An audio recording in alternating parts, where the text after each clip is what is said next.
व्याख्यान ଦେଇଛନ୍ତି।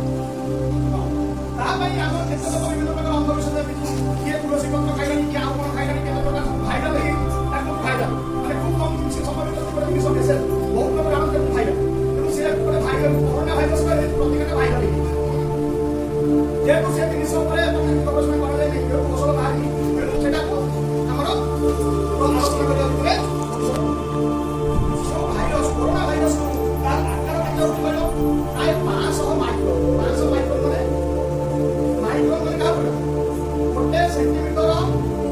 1 ରେ 6ଟା ଶୂନ କେତେ ହବ? 1 10 100 1000 1000 ଲକ୍ଷ ଲକ୍ଷ ହେଲା ନାଇଁ 10 ଲକ୍ଷ ନାଇଁ 10 ଲକ୍ଷ କୋଲା ଗୋଟେ ଗୋଟେ ସେଣ୍ଟିମିଟର ଦେଖିବ ସ୍କେଲରେ ତାକୁ 1 ନିୟୁତ ଭାଗ କରିବା 1 ନିୟୁତ ଭାଗ 1 ନିୟୁତ ଭାଗ ଗୋଟେ ଭାଗ ହେଲା କଣ ଗୋଟେ ମାଇକ୍ରୋ ସେ ଯୋଉ କରୋନା ଭାଇରସ 500 ରୁ 600 ମାଇକ୍ରୋନ ଭିତରେ ରହିବ ତେଣୁ ଆମେ ଯୋଉ ରୁମାଲଟା ଆମ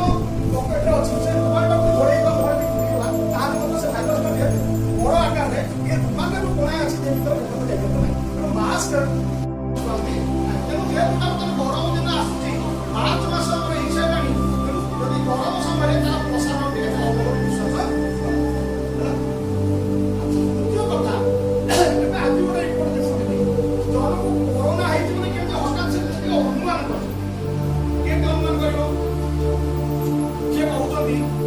ସମସ୍ତେ କଣ ହବ ନା ଲମ୍ବା ନିଶ୍ୱାସ ହବ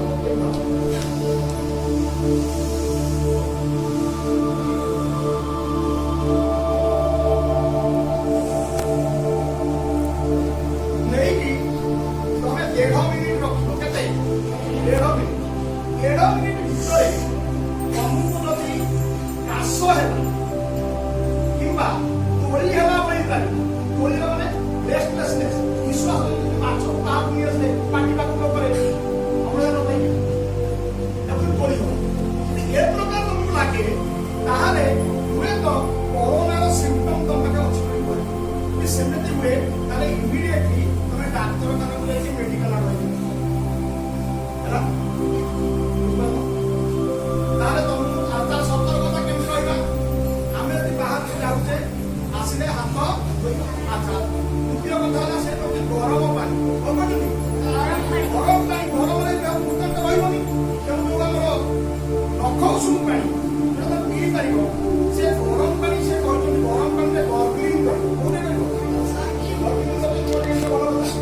ଚାଷ ତାପରେ ଦିନକେ 4 ଗ୍ଲାସ ତମେ ଗରମ ପାଣି ବିଭିନ୍ନ ଇଏରେ ପିଇବା କାରଣ ତମ ଶରୀର କାଳେ ଲାଗିବ ପଳେଇଥିବ ତେଣୁ ସେ ଗରମରେ ସେ ମରିବ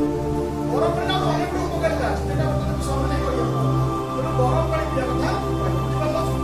ତାପରେ ଦ୍ୱିତୀୟ କଥା ହେଲା କଣ ହାତ ଭଲ ଭାବେ ଧୋଇବ ମାସ୍କ ପିନ୍ଧିବା ଲାଭ ଗହଳି ଠାରୁ ସବୁବେଳେ ଦୂରରେ ରହିବ କୋଉଠି ରହିବ ଗହଳି ଠାରୁ ଦୂରରେ ରହିବ ଗହଳି କଥା ଧ୍ୟାନ କରି ଜାଗାକୁ ତମେ ଯିବ ଯଦି ବା ଯିବ ତାହେଲେ ତମେ ତା ବ୍ୟବସ୍ଥା କରିବ ମାସ୍କ ପିନ୍ଧିବ କାହା ଇଏ କରିବ ଦ୍ୱିତୀୟ କଥା ହଉଛି ହାତରେ ଯେତେ ରହୁଛି ତମ ହାତ ମିଳେଇବା ତମର ହେଉଛି ସଂସ୍କାର ଆଗ ତମେ ହ୍ୟାଣ୍ଡସେକ୍ ତମେ କରିବ କଣ କରିବନି ହ୍ୟାଣ୍ଡସେକ୍ କରିବ ଲେଗ୍ ସେକ୍ କରାଉଛି ତାକୁ ଲେଗ୍ ସେକ୍ କଣ ତାକୁ ୱାନ୍ ସେକ୍ ୱାନ୍ ମାନେ ଚୀନରେ ବ୍ୟାପିତ କରୋନା ତାକୁ ସେ ଗୋଡ଼ ବାଡ଼େଇକି ତାକୁ ୱାନ୍ ସେକ୍ ହେଲା WHANSEC ୱାନ୍ ସେକ୍ ଓ ତା ନାଁ ନେଇକି ୱାନ୍ ସେକ୍ ହେଲା ତେଣୁ ୱାନ୍ ସେକ୍ ଆମ ଦେଶ ଶୁଣି ଆମେ ସାର ଗୋଡ଼ରେ ଗୋଡ଼ ବାଡ଼େଇକି ଆମର ସଂସ୍କୃତି ସେଟା ଦେଖ ସିଧାସଳଖ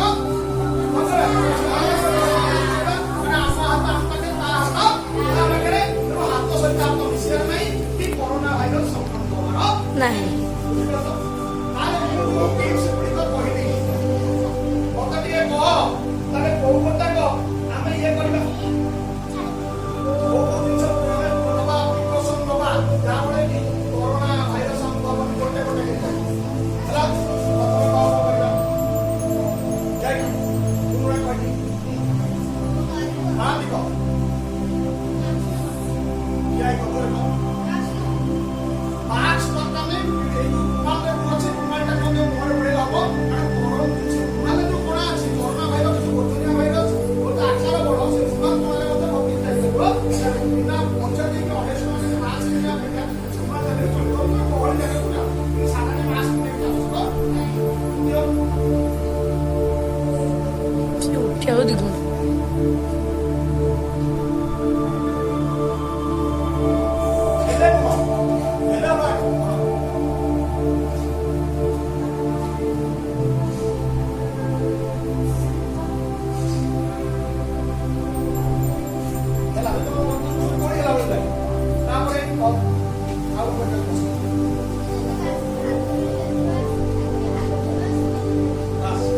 ଆଉ ତାପରେ ଲିଜା କହ ଗରମ ପାଣି ପିଇବା ତାପରେ ଦ୍ୱିତୀୟ କଥା ବସ ତାପରେ ବଡ ଜିନିଷ ଅଛି ଆମେ ଯଦି ଦେଖୁଛେ ଫରେନର କିଏ ଗୋଟେ ଗୋରା ଗୋରା ଚମଡ଼ା ଲୋକ ଲୋକ ପହରା ହେଇଥିବ ଜି ସେ ଲୋକଙ୍କୁ ଯଦି ଆସିଲେ ସେ ଲୋକଙ୍କୁ ତମେ ଦେଖିଲେ ତାଙ୍କ ପାଖକୁ ଯିବ ନାହିଁ ତାମାନେ ଭୂତ ବି ସେ ଯଦି ଯିବ ତାକୁ କଥାବାର୍ତ୍ତା ଏ ସବୁ ଗୁଡ଼ିକ ଯଦି ଆମେ ନବା କରୋନା ଭାଇରସରେ ମରିବାର ଚାନ୍ସ ସେ କହୁଛନ୍ତି ଯେ ଯଦି ଯଦି ଛୋଟ ପିଲାମାନଙ୍କୁ ବିଶେଷତଃ ଏଟା ପ୍ରଭାବିତ କରେ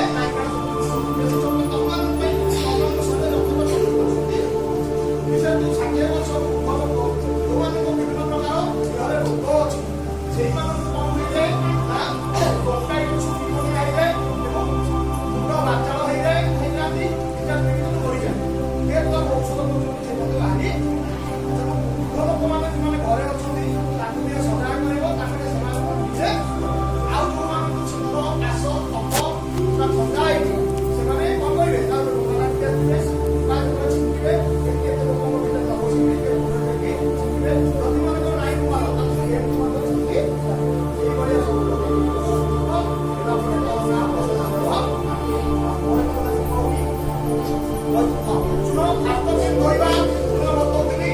ଆଜ୍ଞା